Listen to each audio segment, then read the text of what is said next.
Il aura fallu 9 ans pour que justice soit rendue. En novembre 2015, Telquel publie un dossier intitulé Learn and Earn Cosmetics, enquête sur une arnaque géante, dans lequel nous démontrions que l'entreprise avait tous les traits d'une arnaque à la Ponzi. Le 27 novembre dernier, Zakaria Ftihani, PDG et fondateur de Learn and Earn Cosmetics, a été condamné par la cour d'appel de Casablanca à 10 ans de prison pour vente pyramidale. Pour retracer cette enquête, nous avons interrogé Aïcha Aklei, ancienne directrice de publication de Telquel. À l'époque, elle avait coécrit ce dossier avec Pauline Chambost, une autre ancienne journaliste de la rédaction. Donc cette affaire, c'est l'histoire d'une entreprise, Learn and Earn, qui, sous couvert de vendre des cosmétiques en réseau, promettait à toutes les personnes qui s'enrôlaient dans l'aventure un taux de rendement mirobolant pour leur investissement. Donc c'est une entreprise qui, pendant 2014, a connu un boom. On voyait en ligne quand même des milliers de Marocains qui s'embarquaient dans cette aventure. Et puis surtout, ce qui est apparu assez vite, c'est des événements impressionnants dans des grands hôtels de Casablanca et d'autres grandes villes du Maroc, où le propriétaire de cette entreprise, Zakaria Ftihani, amenait les personnes qui avaient rejoint l'aventure pour témoigner. Là, on s'est dit, il y a quelque chose qui ne fonctionne pas. Fondée en 2013 par Zakaria Ftihani, la société marocaine promettait des rendements faramineux allant jusqu'à 730% par an en misant sur des produits cosmétiques à base d'huile d'argan. 3 sources de revenus étaient proposées par Learn and Earn Cosmetics: des achats participatifs, un système de parrainage pyramidal MLM pour multi-level marketing et la vente directe. Au début, vraiment, nous avons, Pauline Chambost et moi, travaillé pour récolter le maximum d'informations, et puis on est allé à la source. On a cherché à rencontrer Zakaria Ftihani pour qu'il nous explique le business model de son entreprise.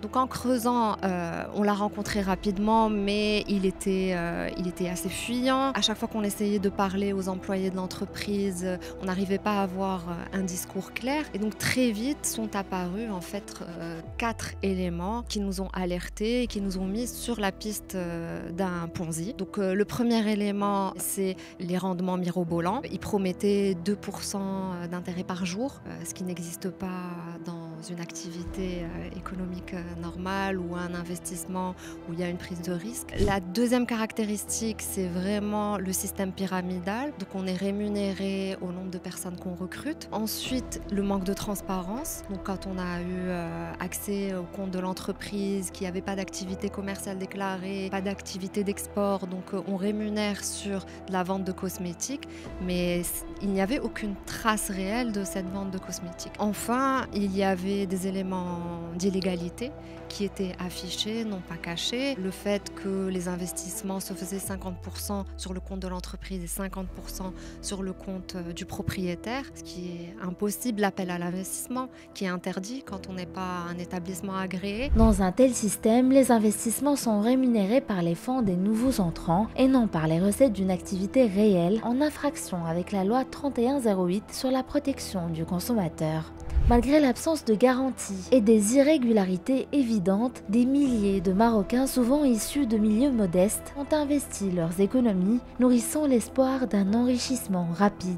Quand l'affaire a éclaté, les fonds de l'entreprise ont été gelés et on a découvert qu'il y avait plus de 60 000 victimes. Aucune d'entre elles n'avait intérêt à ce que ça soit révélé et qu'elle perde son investissement. Les personnes qui s'enrôlent dans l'aventure comprennent vite, même instinctivement, qu'elles n'ont pas intérêt à ce que ça s'effondre tant qu'elles n'ont pas récupéré leur investissement. Donc c'est un cercle vicieux où il y a beaucoup de complices. Malheureusement, même les victimes le deviennent à un moment donné. Maintenant, nous avons quand même été alertés par des personnes qui ont participé et donc qui avaient à cœur de protéger des victimes potentielles. Mais le sort des systèmes de Ponzi est inéluctable. Il s'effondre lorsque les nouveaux apports financiers ralentissent ou cessent, entraînant entraînant la perte de milliers d'investissements. Quelques mois après les révélations de Telkel, en avril 2016, le procureur du roi de Casablanca a ouvert une enquête sur Learn & Earn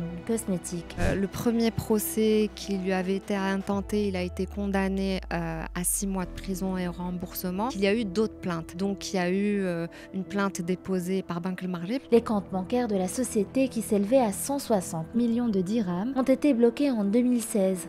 Le 21 juin 2017, Zakaliev Thani a été condamné à 6 mois de prison ferme et une amende de 20 000 dirhams et a indemnisé les victimes, soit 60 000 distributeurs de Learn & Earn Cosmetics. Ayant purgé sa peine, Zakaliev Thani n'a toujours pas indemnisé ses victimes. De nouvelles poursuites ont donc été engagées à son encontre. Le 27 novembre, la cour d'appel de Casablanca a prononcé les peines de prison, 10 ans pour Zakaliev Thani, 7 ans pour ses deux frères et 5 et 3 ans pour les responsables de Learn & Earn Cosmetics. Sur les pages en ligne de l'entreprise de Zakaliev Thani, restée active jusqu'en 2021, de nombreux anciens distributeurs continuent de se plaindre en commentaire de ne pas avoir été remboursés. La question à se poser, c'est est-ce que nous avons assez d'outils pour prémunir les personnes les plus vulnérables qui investissent dans ce type de projet. Il serait peut-être intéressant de travailler, de clarifier la loi 3108 sur la protection des consommateurs, le marketing multilevel, parce que très souvent, c'est par cette